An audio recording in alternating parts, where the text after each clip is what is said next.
નમસ્કાર મિત્રો, આજે આપણે એક ચતુર માજીની વાત કરીશું।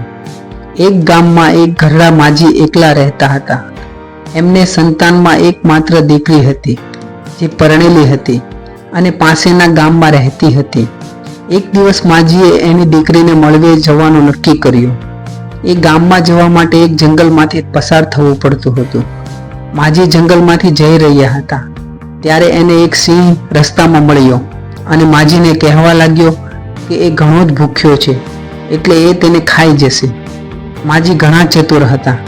તેમણે સિંહને મૂરખ બનાવવાનો રસ્તો વિચાર્યો। માજીએ સિંહને કહ્યું, હું તો ઘણી ઘરડી છું, ઘણી દુબળી પાતળી છું, તું મને ખાઈશ તો તને શું મળશે? પહેલા મને મારી દીકરીના ઘરે જવા દે, સારું સારું ખાવા દે, તાજી તંદુરસ્ત થવા દે, પછી મને ખાજે। સિંહે વિચાર્યું કે માજીની વાત સાચી છે। આવા દુબળા પાતળા માજીને અત્યારે ખાઈશ તો એને કશું નહીં મળે, માત્ર હાડકાં જ ખાવા મળશે। એના બદલે માજી દીકરીના ઘરે જઈને આવે પછી ખાવ તો એને થોડા લોહી માંસ પણ મળશે।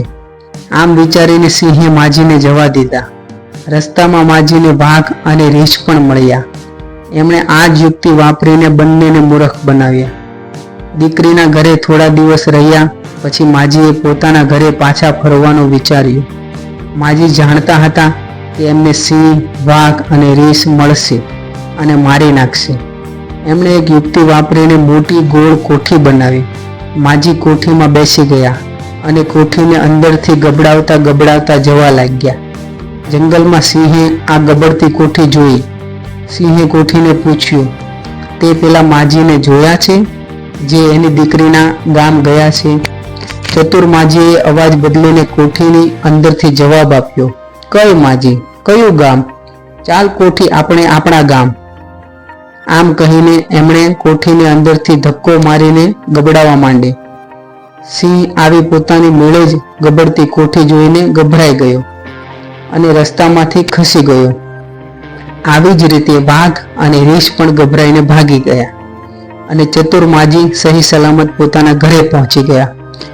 તો મિત્રો, આ વાર્તા પરથી આપણને એ વસ્તુ શીખવા મળે છે કે યોગ્ય સમયે જો આપણે આપણી બુદ્ધિનો ઉપયોગ કરીએ તો આપણે ઘણી બધી મુસીબતોમાંથી બચી શકીએ છીએ।